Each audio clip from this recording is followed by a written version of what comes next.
Sagittarius, hi! Welcome to Mr. Queen PH. Titingnan natin ang energies na parating sa inyo ngayong New Moon in Gemini na mangyayari sa June 6, 2024 at 8:37 p.m. Philippine time.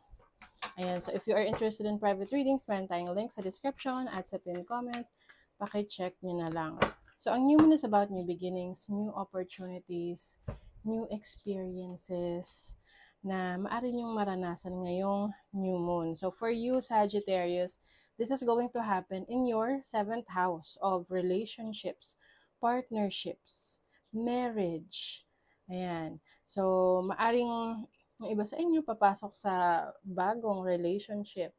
This is a serious commitment. Okay? Yung iba naman pwedeng business partnership, meron kayong makakasama sa inyong mga business ideas, no? Sisimulan ninyo yan. This is also about bringing balance into your life. Kung ano man yung mga bagay na sa tingin mo ay hindi na balance sa buhay mo. Let's say, masyado kang nagpo-focus sa trabaho at napapabayaan mo yung family mo or yung sarili mo. So this time, may checks and balance ka ngayon.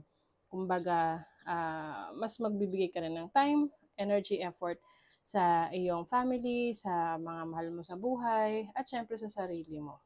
Okay? So, some of you, medyo, may pagka-romantic, no? Kasi, pwedeng may makilala ka na, potential romantic partner in the future, moving forward, no? Para mag-open up sa yan ng bagong pagkakataon for a new relationship. But of course, if you are in a relationship, kung meron ka ng masaya ka naman sa relationship mo. This is about new experiences ninyong magjowa, no? Pwedeng kayo ay papasok sa negosyo together, no? Magiging business partners kayo, hindi lang sa romantic connection. Or yung iba may mga bago kayong experiences together, like you will be traveling or you will be doing some things to take care of each other. Okay? So, itong new moon na to, very special siya kasi meron tong stellium, no, sa sign ng Gemini. Ibig sabihin may concentration ng planets sa isang sign or sa isang house, but for this one is Gemini energy. So meron tayong 5 planets dyan. Ang moon tsaka ang sun, it is considered as planets. Planets pa rin yung count sa kanya sa astrology, baka ma-confuse kayo, but you also have Mercury here. Mercury is the planet of communication, your thoughts, information, learning. So, pwedeng meron kayong mga pag-aaralan together ng romantic partner nyo. A-attend kayo ng training, ng seminar, convention. Oo. Lalo na yung mga ikakasal dyan, no, di ba? Or training, convention, seminar about business, ganyan. Mga new ideas din to. And andito rin si Jupiter. So Jupiter is the planet of abundance, prosperity, good luck, expansion. Okay? So maaring some of you, meron rin kayong mga susubukang mga endeavors outside of your country, pwedeng international na mga trading or business. Yung iba naman, pwedeng travel opportunities with your person, with your romantic partner. Meron din tayong Cazimi, no? Kasi ang Sun, ang Moon, tsaka ang Venus, pareho sila ng degree, 16 degrees. Okay? So, Venus is the planet of love, money, aesthetics, abundance din yan, charm. So, I feel like magkakaroon kayo ng parang agreement ng person mo na let's upgrade ourselves, kumbaga. Na tipong you want to grow together, you want to upgrade yourselves together. Merong mga couple goals, ganyan. Yung iba, kung makikita nyo sa social media, sa TikTok, pareho sila na nag-commit sa isa't isa na to have a healthy lifestyle. May nag-diet sila together. Tapos, mas naging healthy and fit sila. So, mga ganon. So, I think you will also be setting some goals for each other, no? Na parang meron kayong support system na matulungan yung isa't isa na isa katuparan nyo yung goals ninyo pareho.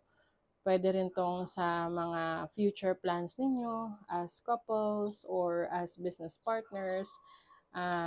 Pwede rin yung iba ha, nagsimula as business partners, tapos pwedeng maano kayo, ma-develop, o 'di ba? Parang pang ano, pang drama. Parang romantic novel. Okay, so let's see what else for you, Sagittarius.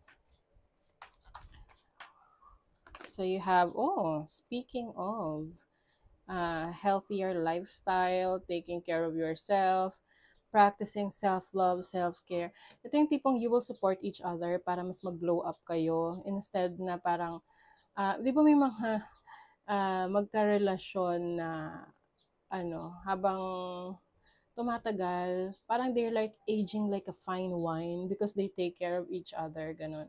That's what I'm getting for you. So the Empress is also about abundance, good luck, prosperity.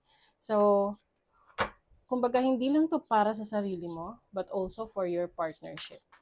So there's going to be a successful partnership for some of you. New goals for each other. You have the King of Swords. So pwedeng ang kadil nyo Gemini, Libra, Aquarius, or Taurus. Okay? So, mas nagiging maingat kayo ngayon, no? Alam nyo what's best for you, alam nyo what's not best for you, what's not good for you. So, pwedeng magiging mapili rin kayo sa mga gagawin nyo moving forward, especially sa inyong health, sa inyong relationship. You have the Ten of Pentacles. I think you are building a very strong foundation for your relationship. Kumbaga, napaka-seryoso to the point na talagang kahit na yung iba sa inyo hindi pa kayo kasal or hindi pa kayo settled, nagsisettle down ng person mo, ang tingin nyo na is nasa future. Okay? Ano yung gusto nyong ma-experience together. Napaka-serious naman. Oo. You have the Page of Wands. Pwedeng meron din kayong plans of having your own child or, exploring new opportunities with you. Kung meron na kayong anak, maaring you will strengthen your relationship with your child.